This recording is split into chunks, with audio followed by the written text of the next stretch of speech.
We've just come to the 1-year anniversary of the pandemic and sheltering in place. For many of us, our lives have been completely upended. We've spent the past year at home, distanced from each other, not going to church or in public settings. It's really been something. But I wonder, what would our March 2021 self have to say to our March 2020 self about the pandemic? And I've thought of a few things. First, it's going to be a marathon and not a sprint. So take a breath and settle in. Yes, we find out that people hoard the darndest things, and there will be intermittent shortages of flour, yeast, firm tofu for some reason, and passion fruit LaCroix, as well as other important staples like toilet paper and Clorox wipes.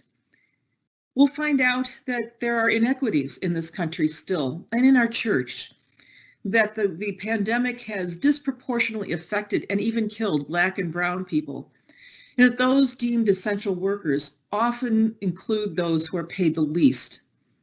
We'll find out that we're resilient and creative, and that we've been able to find ways to keep the mission of the church going and to communicate and stay in contact with each other, even if we can't do it with a physical presence.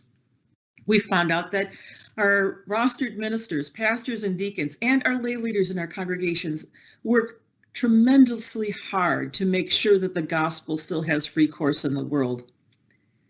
We've seen a lot about ourselves in the church, some of it very good, and some of it really just not lovely.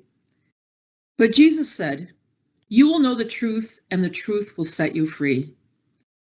There are some things about this past year and pandemic that I prefer to forget, but there are many things that we need to remember and to carry with us into life once the pandemic comes under control. We need to carry on the understanding and the reality that we can't do any of this by ourselves. We need to be aware that we don't want to go back to the way life was before the pandemic if it means the continuation of racial and economic inequities.